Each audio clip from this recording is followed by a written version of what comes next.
attachment to small local communities and the different types of industries that were here, with a spattering of the others. Cool. All right, so I'm going to stop sharing that poll. I hope it goes away. They're tricky, aren't they? And Dr. Gorby, I believe your slides are up and we're ready to roll again. All right. I can just tell you when to advance then whenever we get to it. All of those areas are some of the unique aspects that were in part of that poll question that, you know, exist from various aspects of the state's history, some of them from the earliest periods of this, even when we were part of Virginia, obviously, and some of them also play a role also with sort of the unique geography and the sort of development over time that has happened with the state. And as you can see here on this opening slide, we have sort of three of those types of representations, you know, the role of the family, the small rural communities, that's Helvetia and Randolph County in the bottom, and of course the nature of various industries, most notably the coal industry, but we could have looked at oil and gas, timber, steel, glass, and many others. Next slide.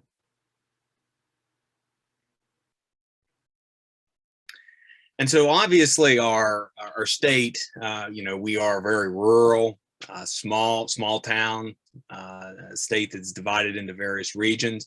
And many of our towns and established communities are along, as you can see kind of in this map, along major river systems or streams. And this builds off of the earliest settlement patterns by the Native American peoples who lived here for generations, for hundreds of years before white settlers arrived, and the earliest settlers who then began arriving in the late 18th century. Next slide, please.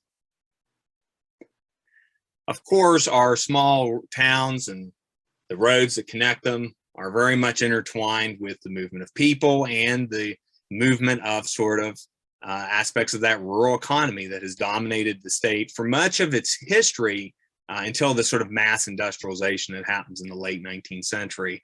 So I love this image. This is down in Lewisburg. I'm assuming it's before Thanksgiving, potentially. These are turkeys being driven. Next slide. And if you can just advance the points on there. So our geography and history plays sort of a unique role in the way we've developed, and this has led to some, you know, differences if you're looking around the state and wondering, well, why are certain things different in the Eastern Panhandle versus the Northern Panhandle, for example. So why do we have sort of the strong presence of Native American settlement in some areas of the state, but not others? I'm from Moundsville in the Northern Panhandle, so that presence is very easy to see. And our earliest settlements are in the eastern rim of the state, the Eastern Panhandle, whereas, you know, as you go further into the interior and mountainous parts of the state, you know, the dates that towns were founded are much later. This also helps explain where roads, railroads, other lines of transportation ran through and why certain areas developed more than other areas did. And of course, you know, we think of West Virginia as, you know, being formed during the Civil War, but some of these regional and geographical divides play into why certain areas of the state, particularly the northwestern counties, what we would call North Central, the Mid-Ohio Valley, Northern Panhandle, are very supportive of the Union, whereas if you lived in the Eastern Panhandle, the Allegheny Plateau or Highlands region, all the way down into southeastern West Virginia, these were strongholds for support for the Confederacy. And of course, the abundance of natural resources of different types will dictate why certain areas have the economic development they have. Some areas will develop around a single industry, as we'll see with timber in the Allegheny Highlands region, and it will sort of rise and fall relatively quickly, versus other areas of the state where you maybe have multiple different industries develop. The coal and timber is used for steel, for glass, and this leads to the expansion of larger cities and draws in people from abroad, people, African Americans from the Deep South, and adds to, sort of a unique cultural and racial and ethnic diversity as well. Next point. So the two key themes that I will leave you with today, and we'll talk a little bit about these and give you some examples, is that West Virginia is unique because it has this unique, what I like to call sort of hybrid culture. There is no one distinct element of it, and it draws from a number of the different groups of people who initially settled here and who have come in over time. As was mentioned with the food choices, pepperoni roll got the main choice, and I always have to joke with students that the pepperoni roll has not always existed in West Virginia, and it is a reflection of the large Italian immigrant populations that came into the state. And the next point, and no matter what has happened, whether it be the Civil War, rapid industrialization, and even more recent changes over the last few decades, West Virginia is unique because of the persistence of this culture of localism and local control. People have strong attachments to their state, but strong community attachments to their small towns that they're from, their counties. I have out-of-state students always joke with me that this is one of the few places they've ever seen that if you ask somebody where they're from, they'll say they're from Tyler County or they're from Barber County. Now, even within this, there are smaller regional variations as well, largely shaped by river systems. So I love this map. It's from one of the state agencies, showing you sort of the many smaller regional variations tied to watersheds.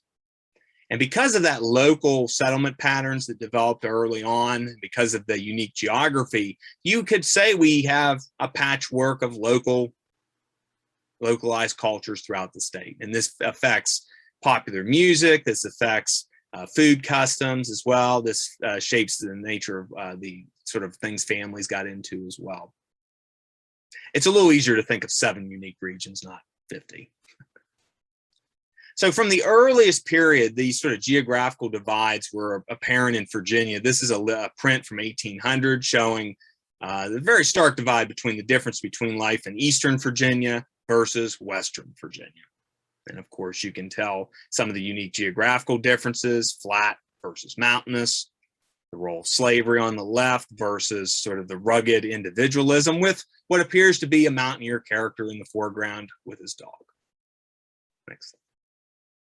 And you can advance a few of these points. So what do I mean when I say there's this sort of hybrid culture that develops early on? Well, if you're thinking of some of the earliest white European settlers, and we'll talk about the interaction with native peoples here in a little bit, people that are coming from the highlands of the British Isles. So for example, Northern England, the area known for Scotch-Irish settlers, Wales. These individuals tended to be Presbyterian in faith. They tended to practice a sort of less flashy, less materialistic sort of religious practice.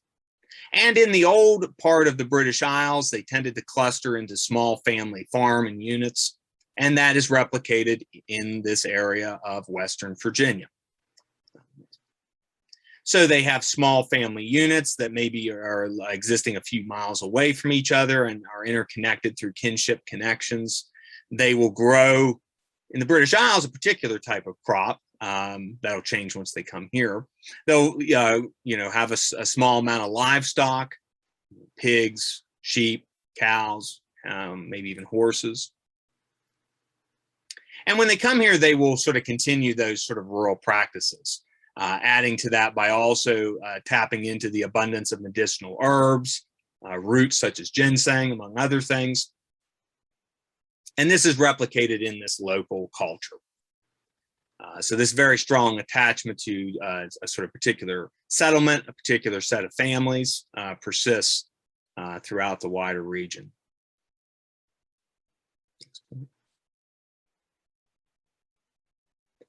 So strong ties to family in a broader sense of including not just your blood relationships, but people who live in your same valley, your same holler, as we know in popular parlance here in West Virginia.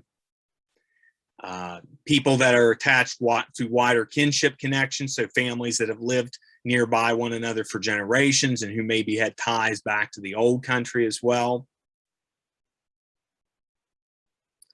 And of course, certain groups that come from Europe also will develop much stronger village and township structures. So this was more prominent amongst German immigrants who arrived in the 18th and early 19th century. They tended to want to form and develop smaller towns. So think of one of the earliest settlements is in Shepherdstown, which was a very large German settlement when it was created. And for these families before the period of rapid industrialization, they understood that while they owned a portion of their land, there were large tracts of land that were held in what were known as the commons. So this was an area where livestock could roam freely. Families could take advantage of the abundant wildlife and game. So that point about the hunting culture that is still so important to people, it emerges in this early period. They could collect berries and other things and not have to sort of worry about encroaching on somebody's private property. So it was kind of an area that was part of the wider community's social world. They would often have weddings, they would have festivals and other celebrations in these types of places. This understanding has largely disappeared, and this disappears largely by the turn of the 20th century with the rapid industrialization that takes place. So certain things that we also associate with sort of traditional West Virginia culture also reflect this diversity of perspectives. So for example, the use of the log cabin, which many of us think is just kind of a traditional element, is actually from German immigrants. That was a more common building style amongst German immigrants, versus more sod style homes was more of the common practice of people from the British Isles at the time. And just to give you a sense of some of this diversity of cultural folkways that are adding to this sort of unique culture that we think of when we think of people from West Virginia, just to give you a few examples of what I'm talking about here. Next point. So if you're thinking of the sort of main hunting rifle, the flintlock rifle, again, this is something coming distinctly from German culture. Next point. The home's a mixture of German and Celtic style structures as well. Probably the best example that shows the interaction and influence of Native American culture here in West Virginia is the nature of farming and crop practices. From the Native Americans, many of the early settlers learned the practice of mixed agriculture. So in the British Isles, they would grow one crop in one area, kind of use the soil up, and then move on. From the Native Americans, they learned this sort of mixed style of a heavy use of corn, grains, beans, pumpkins, squash, making people hungry if they haven't ate yet as well. If you've ever grown a garden and you've had this sort of mixed sort of cultivation practice, this helps put different nutrients into the soil. The dress as well, thinking of the use of animal skins and also other like moccasins and other types of cloth. Wear is, obviously something as well taken from Native American culture. And even dance, even certain types of foods as well. So something like clogging, something else, a distinctive element that is coming from that early interaction of the native peoples. And another thing they're taking as well is the idea of not clear cutting the forest. So early settlers would only clear 1/3 of the forest area for their cabin and their farm, and they would leave 2/3 of the area forested to allow livestock to roam, to keep game close for hunting purposes, among other things. A final example of this for West Virginia is our unique musical culture. And if you've ever listened to traditional music here in West Virginia, it draws on all of these early groups. So in particular, what is known as the ballad tradition, which comes from the British Isles, this sort of common use of songs that are often sad. They're murder ballads, they're love, romantic ballads. They tell a story about everyday life, and that's something that you see carried over here, taking up new types of issues that people found once they arrived. And even in the musical instrumentation as well, you see this hybrid culture. So the Scottish fiddle, for example, is one sort of unique aspect of that.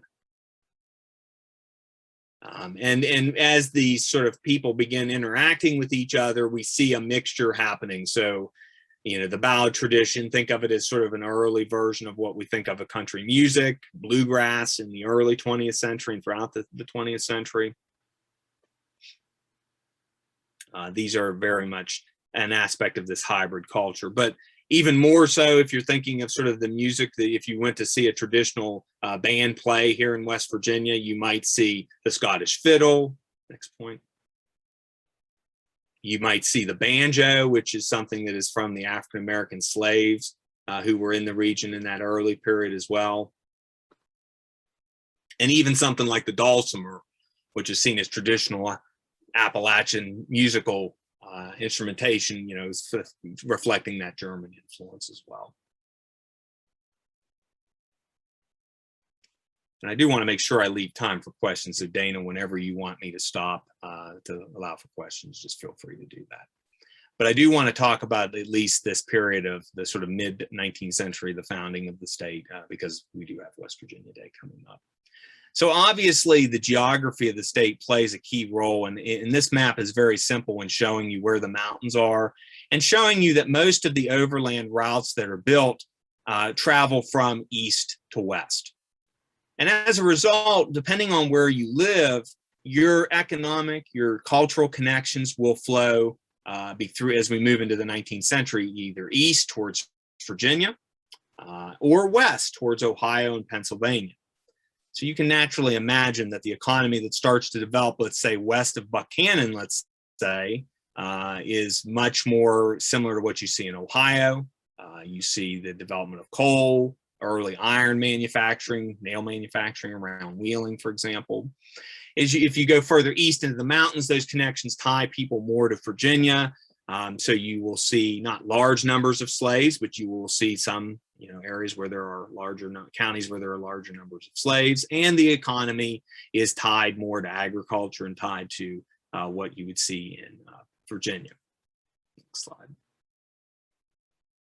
And so when we get to the period of the Civil War and the decisions about statehood and deciding on the Union or joining the Confederacy, West Virginians are not unified. And this is a state that is really divided on the war. And you can see that divide reflected in that geography. So a good example of that is Barber County, as you can see here. Located in northwestern Virginia, while it was mostly agricultural, and it's, you're thinking it's kind of closer to that Morgantown, Fairmont area, when the decision on secession came, 60% of the county's residents voted to join the Confederacy. Why would this happen? Again, the role of geography and how that affects culture. So religion plays a major role in this. If you were a Baptist, and there were many Baptists in the county, they tended to be more tied to the South, versus the newer Methodist churches. Those families tended to be more tied to the Union. And if your family, next point, if your family had been there for many, many generations, your natural connections are back to Virginia. Whereas newer families that arrive, they arrive because of the presence of the railroad that's being built. They are from more northern states, and they tended to lean more towards the Union. And early in the Civil War, Barber County shows that where this dividing line is. The eastern part of the county, which is starting to get into the mountainous region, that's seen by many as sort of a hotbed of secession in the north central part of Western Virginia. So if you just went a few more miles to the north, you're in sort of a very strong unionist area. Next. And you can see these divides even in the southern part of the state. So a place like Kanawha County, for example, you would assume it's probably going to vote to secede. When the vote happens, 75% of the county's residents vote to stay in the Union, which may seem kind of strange, but it reflects that geography. So in this sort of area around Charleston, this was the center of the region's salt mines. There were a large number of salt works throughout about a 12-mile area of the Kanawha Valley.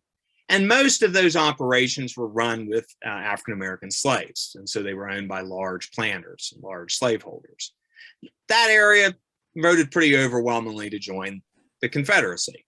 All the outlying areas of the county is mainly poor family farmers, small family farmers, and people who are working in small manufacturing industry. And they tended to vote overwhelmingly to support the Union. And if you know Kanawha County, it's a huge county. You can imagine even today, what happens in Charleston is very different than what you get on Campbell's Creek, or what you get in Sissonville, or what you get in Malden or other places. So those regional differences that can exist within a county that are still replicated to this day, we even see it in this earlier period during the Civil War. So, you know, as people might wonder, you know, this should explain why the state is founded largely in that northwestern part of the state, because of those earlier economic and cultural connections. A place like Wheeling, which by the time of the Civil War is Virginia's second largest city and is in more ways similar to Pittsburgh than it is to Richmond, Virginia, becomes the center of this new state. If you remember that map from a little bit earlier, remember the role the mountains play. Almost to a sort of a line, you can see that that area of the mountains is where the dividing line initially was in the creation of the new state. By the way, when the new state was first proposed, as you can see on this map, it would have been named Kanawha. So we don't live in Kanawha now anymore, which is a big, an interesting story. But just to look at this, that if you're from that southeastern part of the state or the eastern panhandle, because of its unique geography and because of its earlier connections to the east, it was not initially considered to be part of the new state. Now, as the war went on and as the Union Army gained ground and territory, it became the state that we now know. But initially, the new state would have only been these 39 counties. Our population would be even less today without the Eastern Panhandle. And so as a result, much of the early focus in the war is along those major transportation arteries where armies can move. So they will move and cross the Ohio River at Wheeling, Parkersburg, and at present-day Huntington. Moving east, the Union Army will work to secure that area, but the war will bog down in the mountains. So those earliest large battles will happen in places like Laurel Hill, Rich Mountain, there in Randolph County, and then some of the large battles like at Allegheny Mountain, the area sort of in present-day Pocahontas County. From the end of 1861 onward, the state is largely sort of bogged down in sort of small-scale fighting after that initial period. I think we have about 20 minutes or so. So again, Dana, just remind me whenever you want me to shift it, sort of open it up for questions. But keep in mind that, you know, these geographical differences play a role in the sort of economic development that happens. So we have a place like Wheeling, later Weirton, other places in the northern half of the state that develop much more along the model of a Pittsburgh. So Wheeling in its steel industry, for example. Next slide. But we are also well known as a state for having natural resource extraction. So every one of these industries, whether it early on is oil and gas and salt, later timber, set a stage for what we later see with the coal boom that happens. So we had a massive hardwood forest in this state that beginning in the 1870s begins to be cut when demand for timber begins to rise. And this early process of timbering reflects sort of the trend that we'll see with coal mining and almost sort of an assembly line sort of production. Starting off with small family operations where they maybe will cut a few hillsides of available land. People will snake logs down to a stream using horse or cattle, and then bring them to a river. During the season when they're trying to gather these logs, they will often build a splash dam. And once the water backs up enough behind the dam, it will be broken open and allow the logs to move maybe down into a larger stream, into a major river system, and to one of the available sawmills. So again, the role that river systems play in the state. The towns that will develop in that Allegheny Highlands region and in parts of the southern part of the state often will develop around a commercial sawmill area initially. And this is also reflected in the unique music that I mentioned. It draws off of our tradition. So the early ballad tradition and traditional music, as these new industries develop, family musicians begin patterning songs off of their lived experience. So one of the most prominent musical families in the state is the Hammonds family of Pocahontas County, whose music during this time reflects the traditions of what was happening with this timber boom. So what was it like floating logs downriver before railroads and other mechanized technology? Stories about hunting and logging and the dangers of that are very common in the types of songs that we see. And different river systems develop different sort of musical and folk traditions as well. So you see a strong tradition develop in the Elk River region of Braxton and Webster County, for example. Families like the Carpenter family were well known for their music that, in some stories that you could hear the music playing throughout the valley because this is before a time of, larger populations. And these songs, as I said, reflected stories of lived experiences, stories of tragedy. Many of them are songs dealing with the loss of life when a dam broke too soon, when a railroad car decoupled and crashed. Songs about the dangers of all the new men and people coming in and the rapid sort of rise of a town where there had once been wilderness. You see these types of songs developing throughout these various river valley regions. And this is also with the timber boom, we see this first, where because of the demand for the labor force, there's not enough native West Virginians necessarily to do the work to build the railroads, to cut the timber.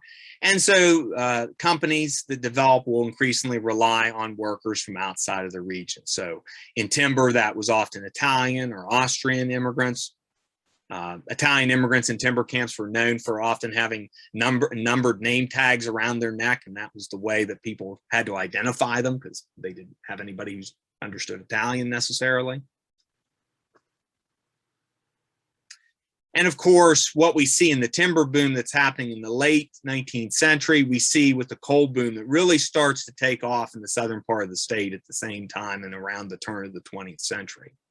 So the nature of the timber mining camps that are cut out of the wilderness, you see the same type of development geographically happening along river, valley, and stream systems throughout southern West Virginia. So the boom that takes off in Fayette County in the New River area, for example, here around in the coal camp of Glen Jean.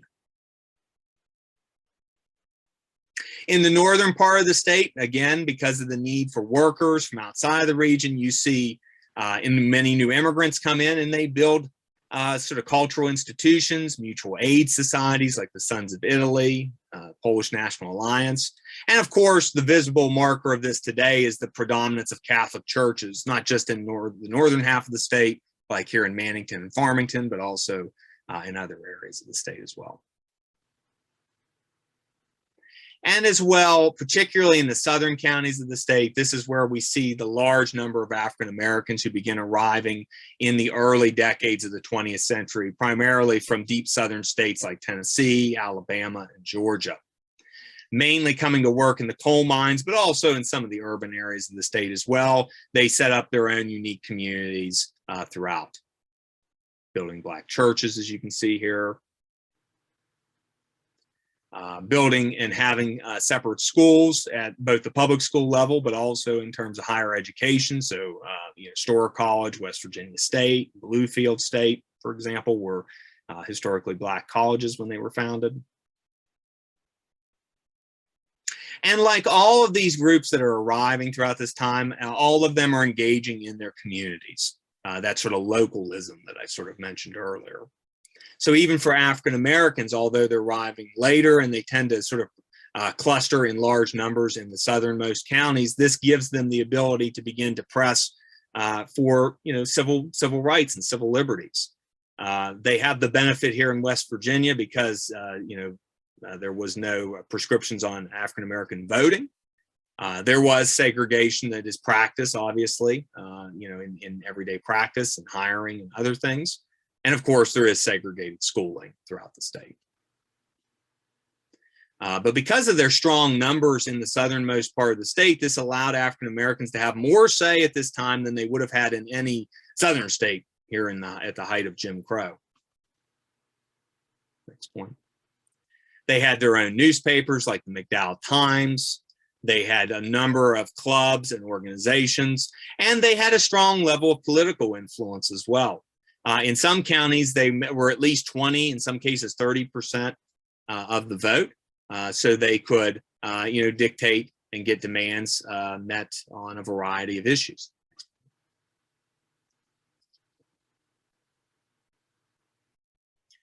And of course, like African American, like other immigrant groups, like the native-born West Virginians and others who join labor unions, create cultural institutions, create mutual aid societies. They also form active local organizations like the NAACP.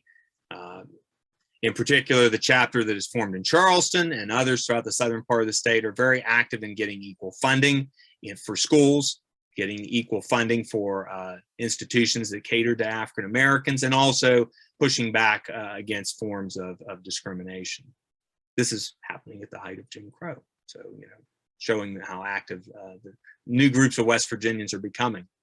And as I said earlier on, remember that tradition of localism, these connections to these local communities, and of course, the sort of mixed hybrid culture. So thinking of that earlier slide, it's a good place to end here, looking at Fashnacht in Helvetia in the top left, the Italian festival, I think, in Clarksburg, the Grecian festival in Wheeling, and of course, the John Henry Folk Festival down in the southeastern part of the state. So those continuities that developed early in the states and the region's development, we still see persisting to the present day. So I think I'll go ahead and wrap things up there. I was trying to be conscious of time. So hopefully you found this interesting, and hopefully I left you some things to be thinking about in terms of questions. But thank you.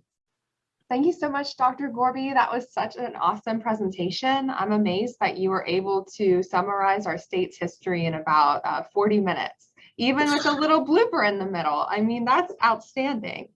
So it was really interesting to learn that West Virginia was going to be called Kanawha. And I really love the picture of the man in that giant tree in Nicholas County. Yes.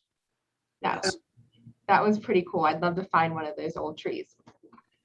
There's not that many around, unfortunately. Most of them were clear cut during that period.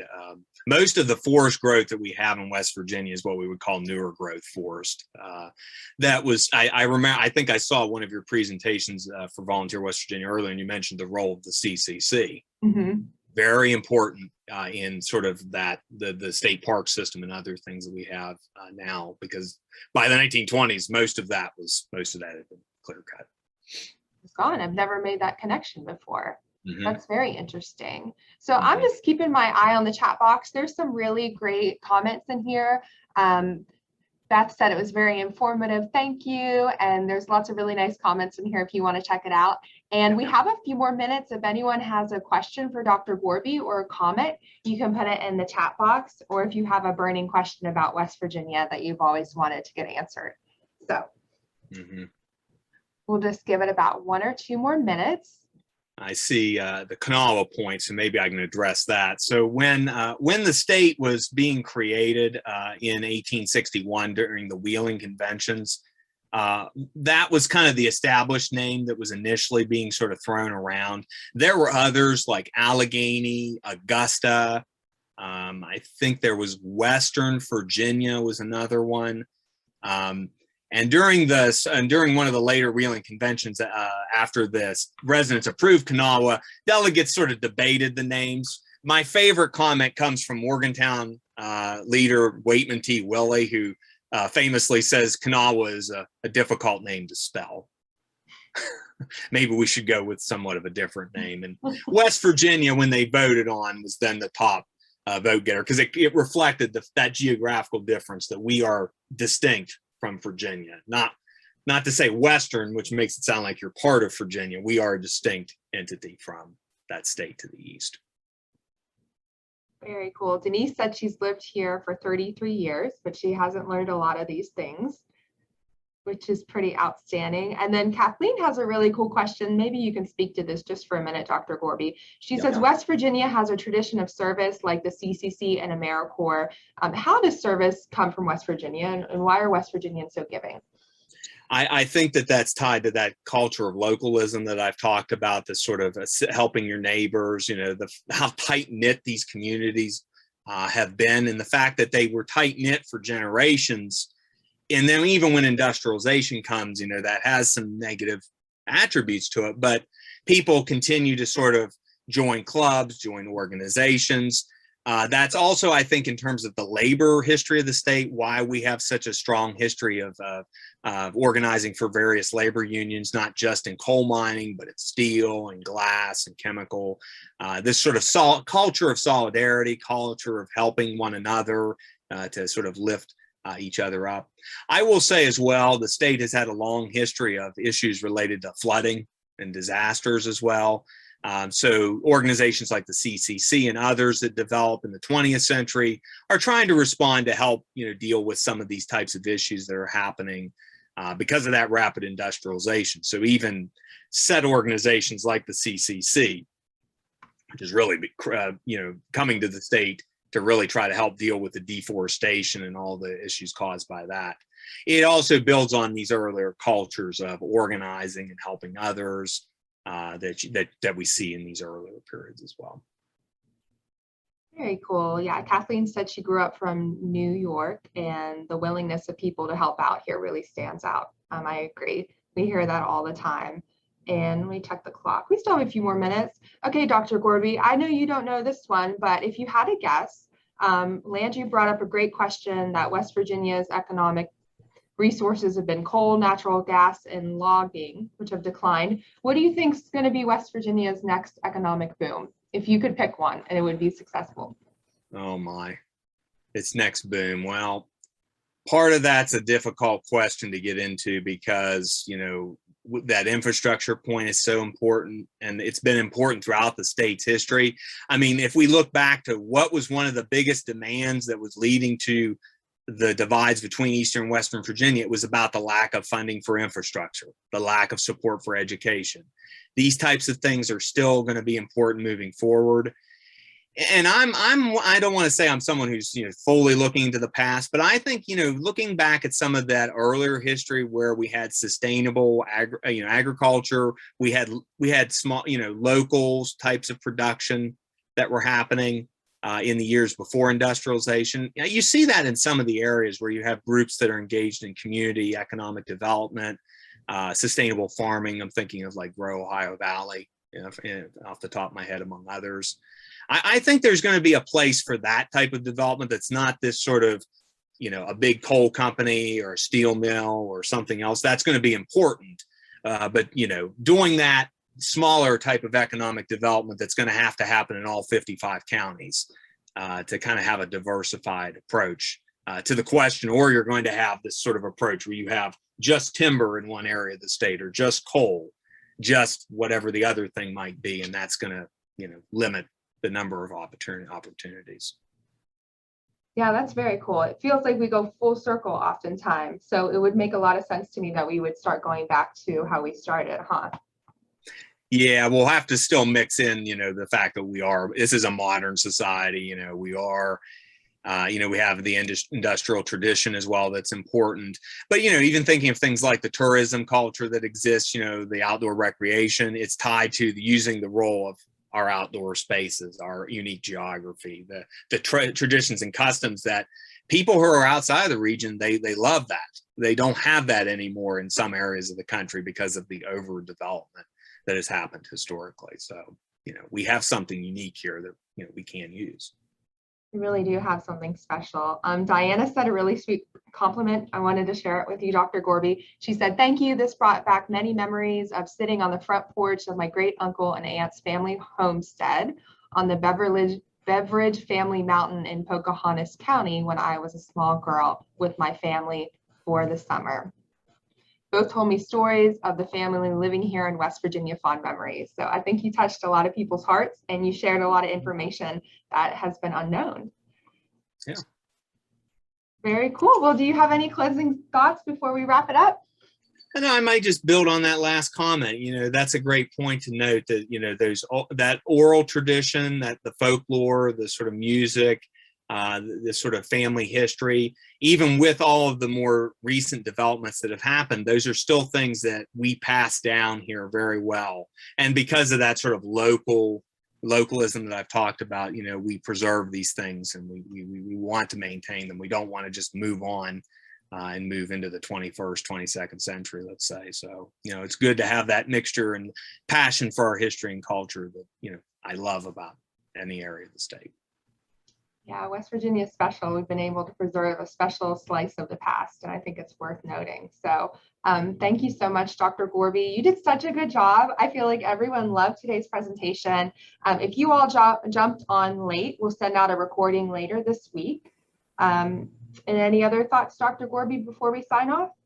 No, I thank everybody for, checking in, and, make sure you are able to celebrate West Virginia Day when it comes up here in a few weeks.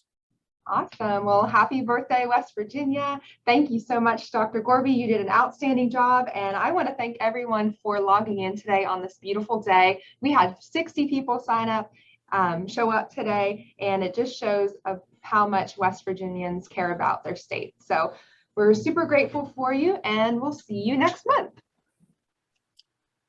Thank you. Thanks, everyone.